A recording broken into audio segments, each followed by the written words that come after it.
நாராயணியம் தசகம் 15 பாடல் 5.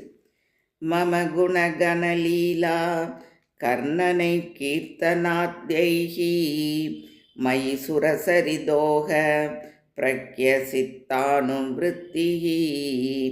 பவதி பரமபக்திஹி சாயி மிருத்யோர்விஜேத்ரி கபிலதனுருதித்வம் தேவஹூத்யை நியகாதீஹி.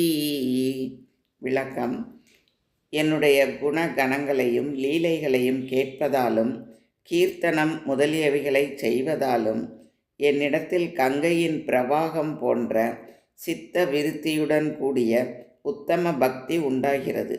அந்த பக்தியே சம்சாரமாகிய மிருத்யுவை வெல்வதாகும் என்று கபிலமூர்த்தியாகிய நீர் தேவஹூதிக்கு உபதேசித்தீர்.